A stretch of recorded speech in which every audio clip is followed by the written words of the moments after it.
So these are all the tools that I have come in contact with and I have used in one way or the other.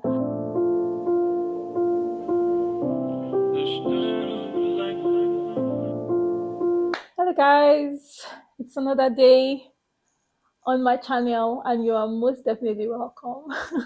So today would be a part 2 of the video I did previously. So I've gotten like 2 major questions from certain people that have reached out to me on Instagram and also people that have sent me emails, and there were like 2 major questions that came up, and I said I was going to do a 2-part.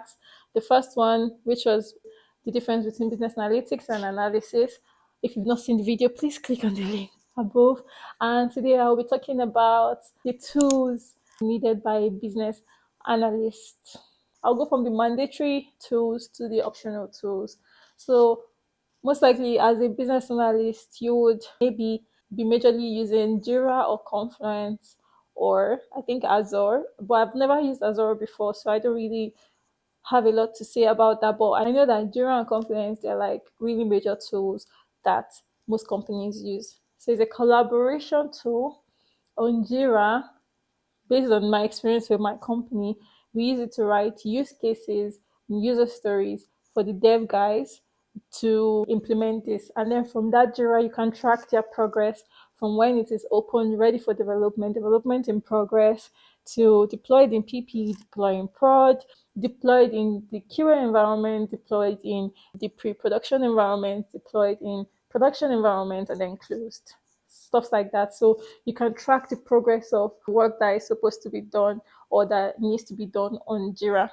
Confluence is like what you use on SharePoint. You save a lot of documents on Confluence. You create documents there. You can have your own personal space. You can collaborate there. People can go there, edit. And then a lot of people can have access to it as well. So they work hand in hand. Another major tool is Visio or Lucid Chat. Where I used to work before, we used Visio. Where I currently work now, we're using Lucid Chat. But they're literally for the same thing. Like you use it to create flow charts. If you're trying to explain how the process is right now, which is called the Aziz, and what the process is meant to be, or what the process is going to be. So your Aziz and to be, you use the flow chart to show this, to simplify everything for your stakeholders and whoever is involved in that particular project. If you're a front end business analyst, you'll probably be creating things like wireframes and all that. So for building wireframes, they have tools like Blasamic and they have Figma. So you can use this to build your wireframes. Wireframes are like visual representation of what you want the to be to look like. You can also use the wireframe to show the as is and to be, so how the process is, but this time it is not in writing that you would see in your flowchart. It is like more or less like a snapshot of how it looks like in real life and how it's meant to be. If you're working in back end, you probably would not need to do wireframes, so this might not be that relevant. Have like really technical business analyst roles.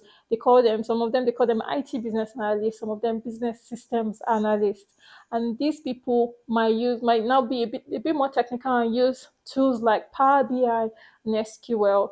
These ones are like for data manipulation, visualization, and representation and stuff like that. So I don't currently use it because I'm not a business systems analyst, but there are some business analyst roles that would require you to have a knowledge of these tools. And then like Microsoft Office suits, like it sounds really basic, but it's really essential. Some people will expect you to be able to use your Microsoft project, Excel, PowerPoint for presentation. Sometimes you might need to present in front of like a large crowd and you would need PowerPoint to be able to create your slides and stuff like that. Even Microsoft Word, some companies will require that you have a knowledge of these tools. There are other like specific things that some companies will want you to be able to use, like NetSuite, Salesforce.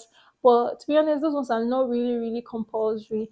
Also, like you might also want to consider getting certified as a business analyst, and this will require you doing, if you're in the UK, BCS, that is British Computer Society, and if you're in Canada or America, IIBA. So you might want to get certified.